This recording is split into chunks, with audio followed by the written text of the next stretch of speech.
for the year 2021, because Oneness New Thought is a new institution and a new school of thought, a new interpretation and articulation of religious science, we're going to spend all this year talking about the core principles of Oneness New Thought. And the core principles of Oneness New Thought can be found on our Facebook page, and I'll put on our webpage, and I'm going to put a link to that in our chat too. So bam, there's all your good stuff right there that we had for the last year. And then here is a link to our spiritual principles. Because if you want to know what it is that we believe, we want you to be able to access that and to do it in a way that doesn't mean telling you that you have to have some really deep, abstract, studious, scholastic, mental gymnastics to get the job done, or read some gigantic book. We feel that we can articulate our principles very directly. And so those 12 core principles are what we're going to be talking during the 12 months of the year this year. And that means that today is the very first service of 2021 and of our first core principle. And core principle number 1 really roots us in every aspect of our faith. And so let's take a look at our first core principle for the year. The first core principle of oneness is that God is all there is. Every aspect of creation is one thing. By whatever name we use to describe it, we accept that there is nothing else that exists. All thought is God thinking. All feeling is God feeling. All action is God acting. Everything that exists is an expression of God and is in and of itself God. And so, I want to kind of address the very first elephant in the room. And that is this word God. Now, I know there's a lot of folks out there that when they hear that word, they shudder, right? A lot of folks who just the word God is just like a, right? That's okay. That's fine. There's nothing wrong with that if you have that reaction to that word. And I want you to know that in order to believe in or practice or pursue Oneness New Thought does not mandate that you use that word as the word that describes this infinite thing. Dr. Ernest Holmes originally called it the thing itself. It's a bit of a mouthful, but it's cool. But there is something that's important to note about that, which is the entire faith really rests on our ability to use our mind to create the experiences, the responses that we have to the world around us. And so I want to explain why we use the word God and then get into what that's all about. So we use the term God because throughout human history, that's a word that has been used to describe omniscience, omnipotence. It has been the word that humanity culturally throughout many different cultures has used to describe their concept or idea of this grandest authority in the universe, this biggest thing that is part of the thing itself, this thing that they call God. And every person, when you ask them like what that word means to them, might give you a different response, even if they come out of the same faith, because that idea of our highest power, the highest divine order of all existence, is personal to every person who formulates an opinion about that idea, right? Because it's faith. We're placing faith in an idea rather than proving that this is definitively what it is. At least that's what we believe here in our faith. And so this idea of using the term God can become a spiritual practice in and of itself, and I'll tell you why. The only person who can define that word for us is ourselves. The only person who can truly identify within ourselves what it is that we think that highest power is ourselves. And it can be a very powerful process to go into our own mind and to revisit and review and reflect on why we have certain relationships with certain words. And boy, isn't it great? Wouldn't it be wonderful if someone could come up with a philosophy that would help us, that when we found ourselves stuck in a really bad definition of a word, that we could take another look at it and find within it something greater so that we could carry that forward with us. Where could we find a philosophy like that? Right? That's what we're all about.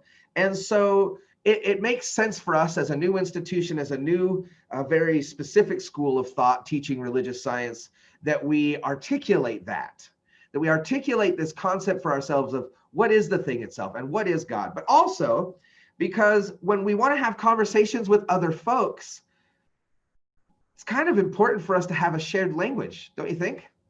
And so even though we have different definitions of what the term God represents for me and the way that it's been fashioned into Oneness New Thought, it has a very specific meaning, and yet simultaneously a very obscure and obtuse one.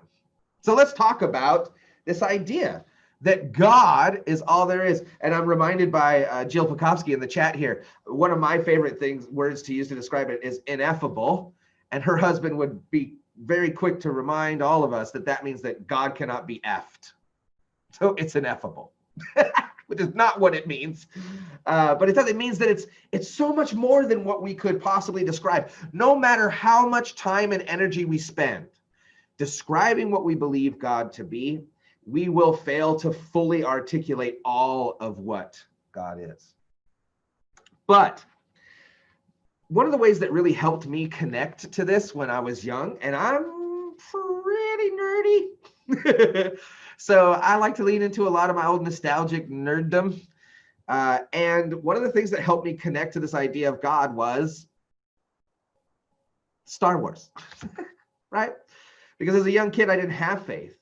And so I was looking for this idea that there was something bigger, something greater, something grander, but that something that was impersonal to us, something that didn't treat each of us differently, something that didn't think that it was picking and choosing who the good ones and the bad ones were, that we were the ones who were choosing how to engage it.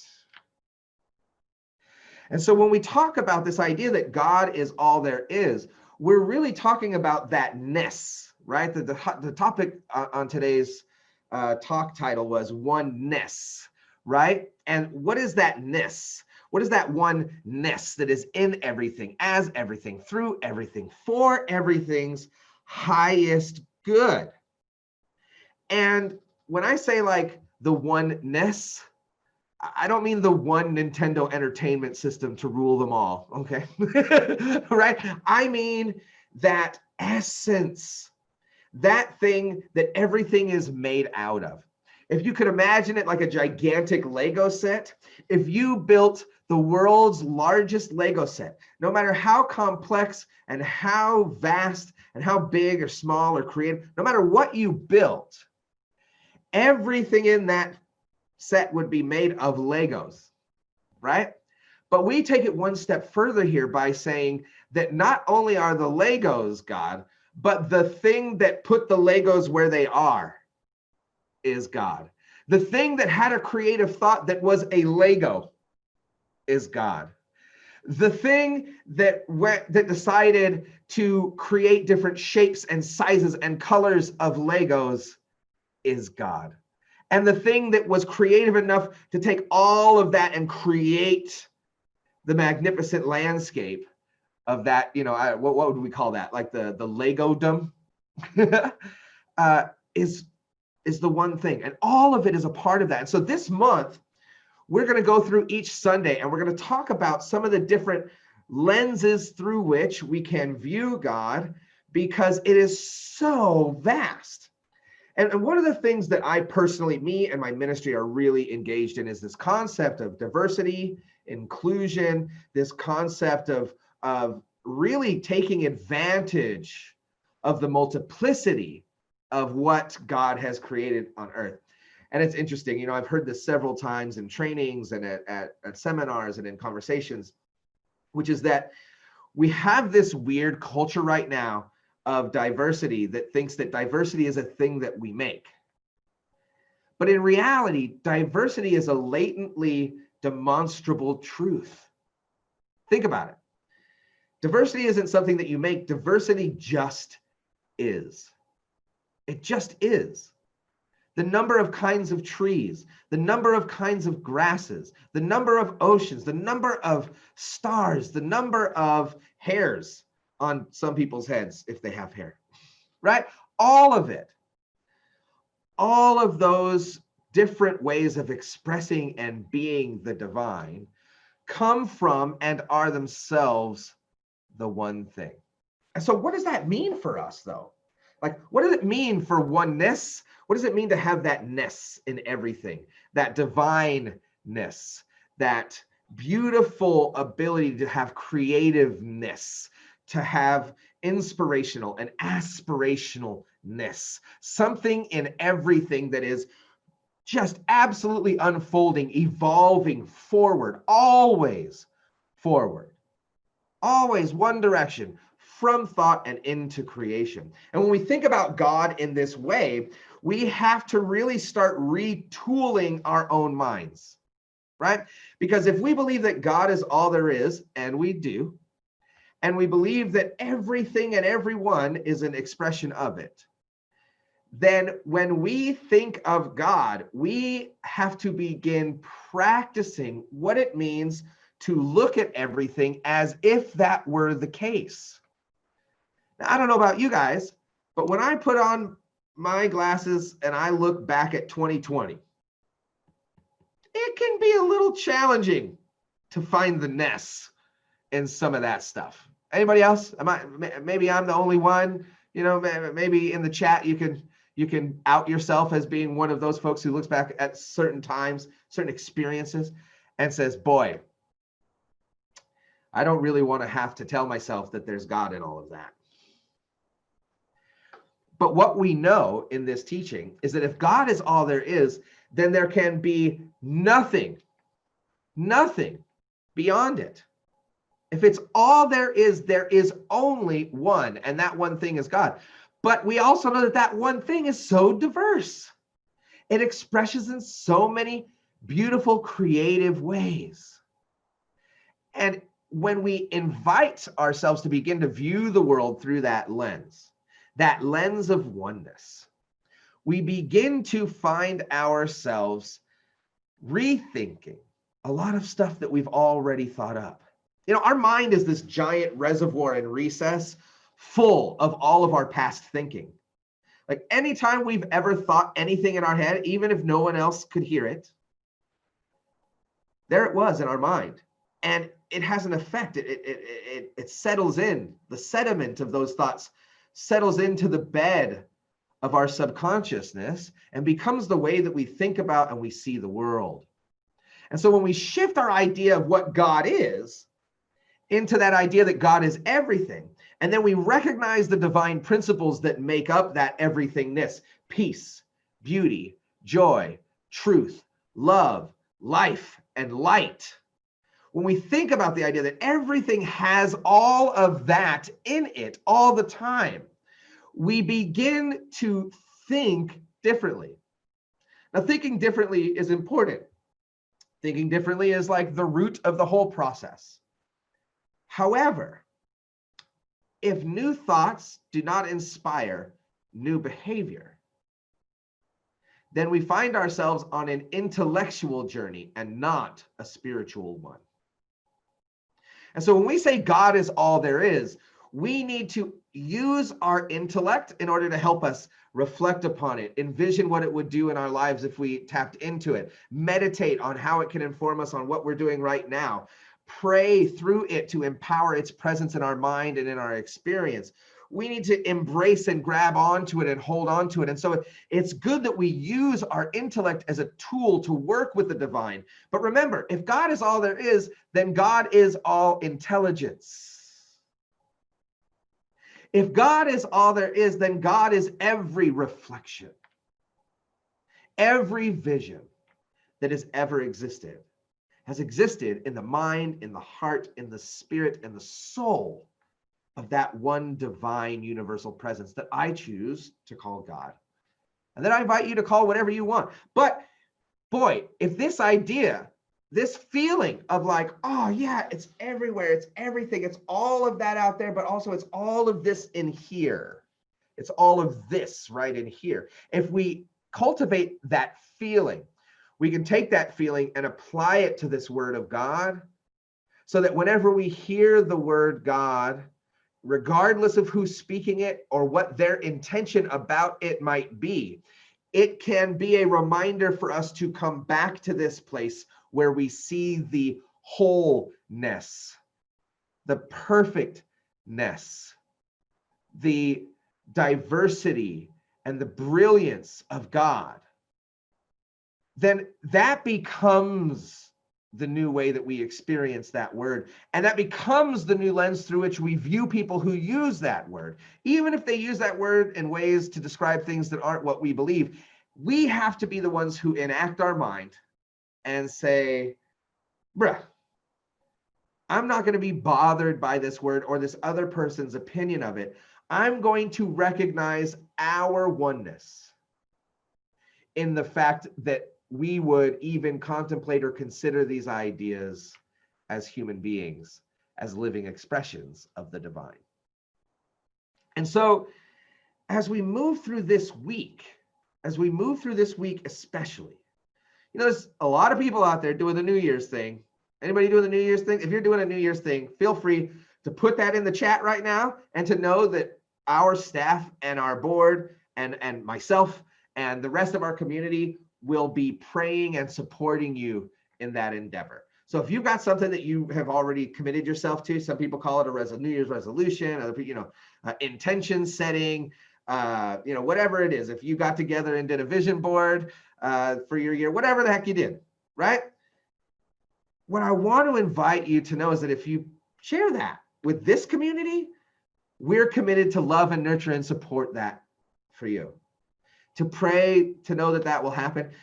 Not to be the critic that will point out where it's not happening later, but the one that even later, if it is engaging with your inner critic, will remind you about your oneness and reaffirm your intention. So if you've got that, toss that in the chat and let us pray for you. Let us support you and nurture you in spiritual practice. And that's my challenge for this week.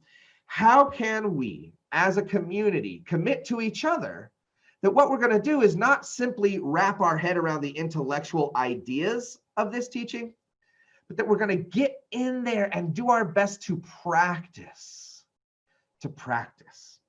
And so I'm going to put a little link in the chat here, because there are 7 core spiritual practices that we commit to here in this teaching, Oneness New Thought.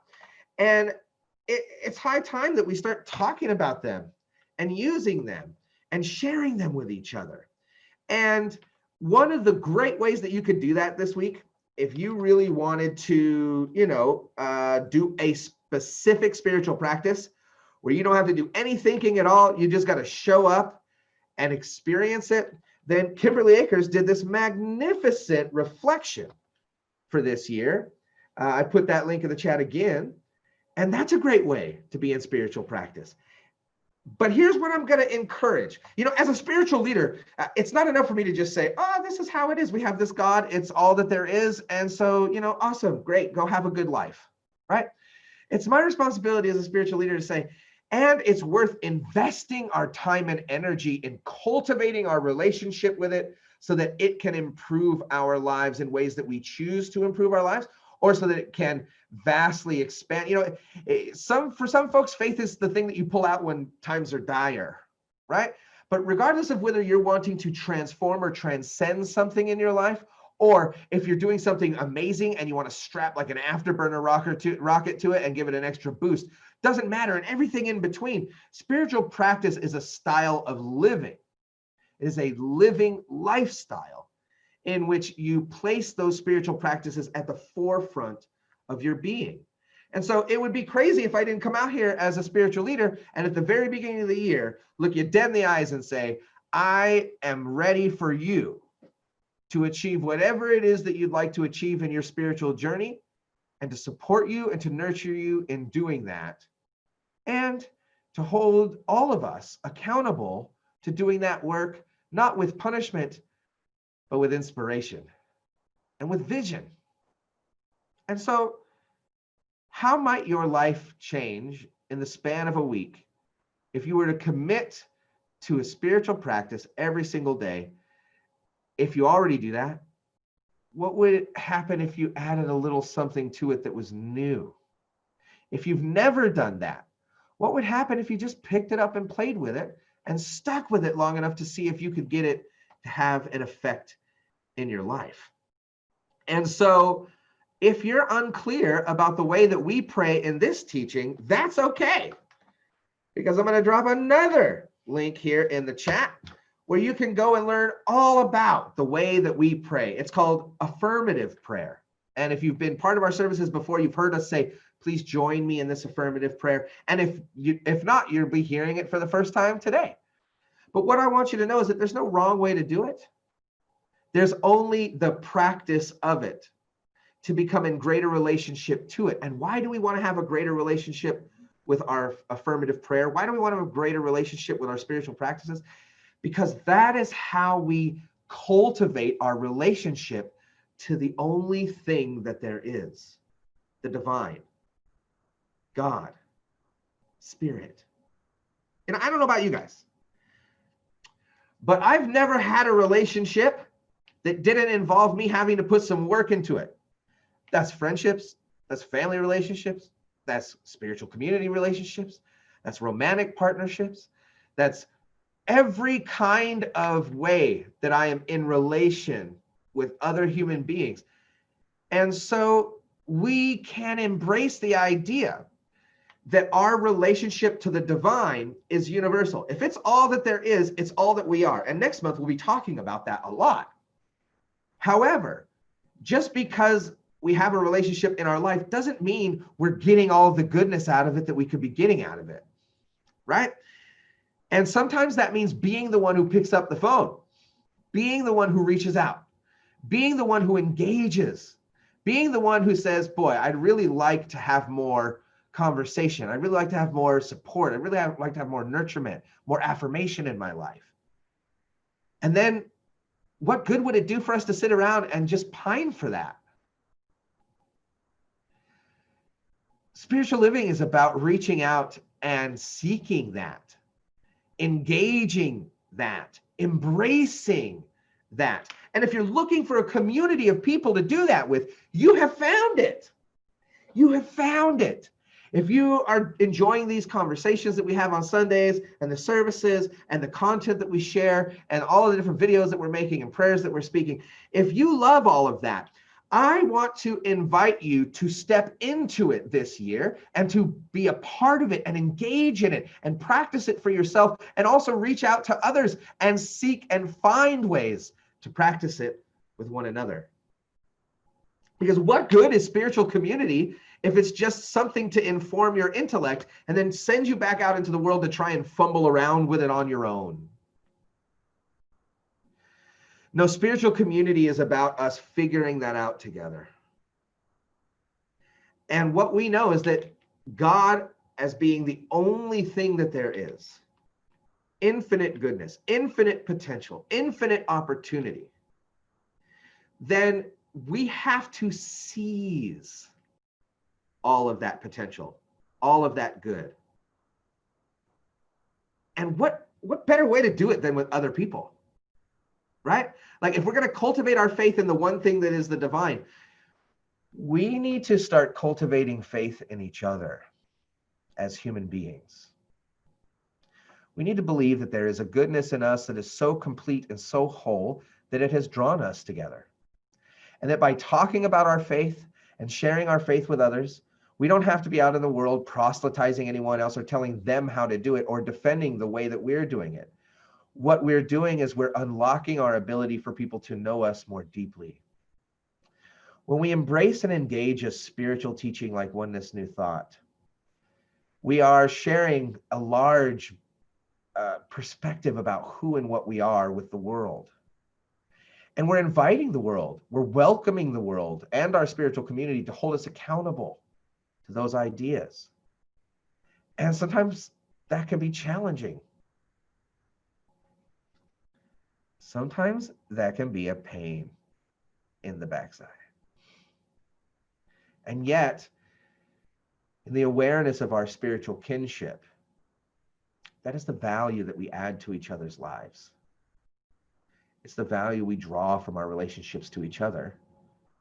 And it's the opportunity that we have to develop a deeper and more powerful relationship with God, a conscious one. It's already so. The question is, are we pursuing, investing in, and developing, and absolutely working on that relationship to our divinity every single day? And so we have each other. We have each other to do that with. And so my challenge for you this week is to be in spiritual practice of some form or fashion every single day. And if you're someone who already does that, awesome. I'm going to challenge you to mix it up a bit, to try some new stuff, to do something a little, I don't know, fresh, right? Because now's the time. If ever in the lives of those who are on this earth right now, there has been a time, now is the time. Now is the time to pick up our spiritual practices.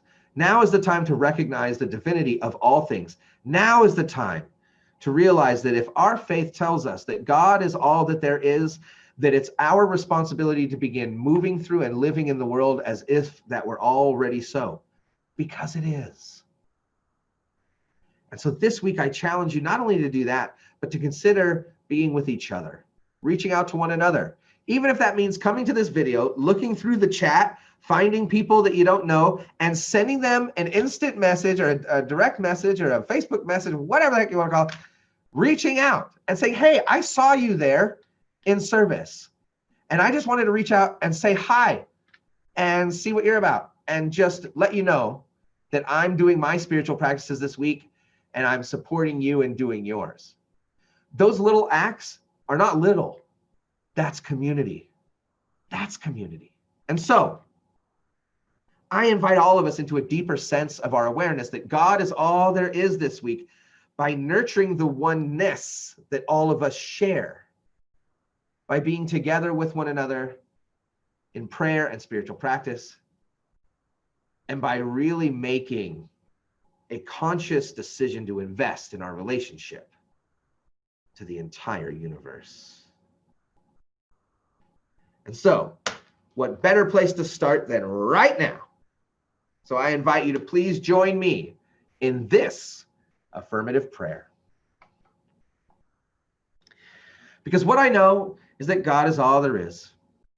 One love, one life, one light, one divinity, one spirit, one soul, one creative idea, one creative action, and one creation. All of it, everything, every drop of it, no matter how diverse it is and all the multiplicity that exists within it, all of it is the thing itself. It is one thing, and that one thing is good. It is God. It is divine. It is powerful. It is virtuous as peace and beauty and joy and truth and love and life and light. And so I know that that moves through me, in me, as me, and for my highest good right now, but not because I'm on a selfish endeavor to make my life some perfect thing that I imagine it to be, but to be a part of the expression of a community of folks on this planet that recognize that in each other, recognize that in the world, recognize that in our environment, recognize that everywhere we look, and wherever there is an opportunity to bring an even greater awareness of that divinity into play, I know that we are bringing it into play now in our lives, in our relationships, in our workplaces, in our social circles. Every single place we live and breathe and move is a center of oneness. And so when we claim that, we can feel it, an empowerment, a sense of confidence that lets us know that we don't have to have all the answers. We simply move into the activity of practicing what it means to live spiritually in this way. And in so doing, we call on that divine presence, knowing that it does arrive and show up from within us and all around us to serve ourselves and others and our communities in ways that only love can do. And so with that knowing in mind, we give thanks. We accept that all this is true. It's all real. And so in its realness, we embrace and accept its rawness, knowing that even though some of this stuff is really raw and just out there kind of doing its thing, it is all in the mind of God, absolutely unfolding in divinity and goodness, and the blessings that it affords us and the other people in our lives and the world around us is absolutely unstoppable. It is a force that cannot be dismissed. It cannot be effed, no matter how ineffable it is. So I give thanks for all those blessings, knowing that they're already here, without them even showing up in my life yet. I'm grateful for those things, for what acknowledging and accepting this truth and living this way brings to my life. I'm grateful for all of it. And in that sense of gratitude, I surrender the need to make it all happen myself and force everything into the right spots by knowing that that divine thing all around me is not hearing this prayer. It is this prayer. It is not listening to this prayer. It is speaking this prayer. And in so doing, in all of its brilliance and wisdom and intelligence, it is creating the highest possible outcome for me and everyone in my presence always. That is what I surrender to now. And as I surrender it to that, I know that it has already received it, said yes to it, and affirmed it, because it is all that there is. And it is good. And so I know it is done right here and right now. And so it is. Amen. It's live. The website is up. Go to onenessnt.org. That's ONENESSNT.org. And check it out today. There's so much to check out, and there's so much more content to come. And also, our Sunday services are up and running. So join us this coming Sunday at 10 a.m. Eastern Time on our Facebook page at facebook.com/onenessnt. We look forward to seeing you there and being in community with you soon.